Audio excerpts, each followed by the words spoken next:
Рустам Мадумаров, урматтуу кесиптештер. Могу кесиптештер айткан маселеге бир кошумча. Москвадан билесиздер, Аэрофлот Россия Федерациясынын учактары учуунун токтоткон. Азыр жумасына 2-3 жолу Кыргызстандын гана авиакаттам авиа компаниялар учуп атат. Анын ичинде авиатрафик учуп атыптыр. Бирок ушул кыйынчылыктан бизнес жасаган биз соңку кездерде аябай үйрөнүп алганбыз. Москвадан бир сөөгү алып келиш үчүн башта ошо коштоп келген кишиси менен ал жерде ритуалдык кызматтарды көрсөтүү менен баарын кошкондо бир 40 000 рубльдин тегерегинде болуп атса, азыр 150 000 рубльга чыгып кетти. Бул бир жагы.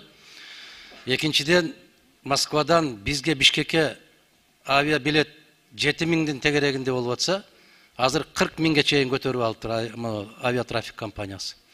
Ошондуктан жанагы сөөк жиберип аткандагы кыйынчылыктарды моргто 6-7 күндөн бери калып калган учурлар болуп атыптыр. Боздоп какшап ыйлап аткан жигиттерибиз көп. Жакынын жоготкон бир тең болуп атат. Андан ошо самолетко чыгарбайт экен авиатрафик.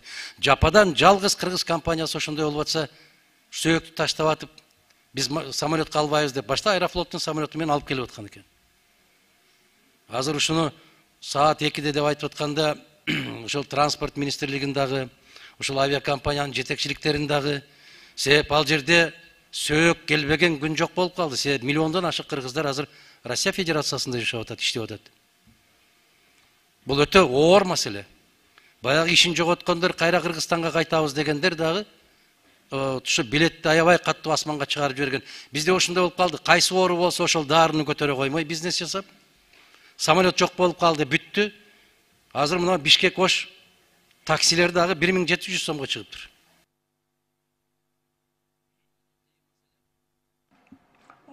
Кош берип коелу микрофон. Ушул эле урматтуу төрага, эгер туура көрсөңүз, саат 2-ге чакырылып аткан кишилердин катарында ушу маселеге жооп бере турган азаматтарды да кошуп койсоңуз, рахмат.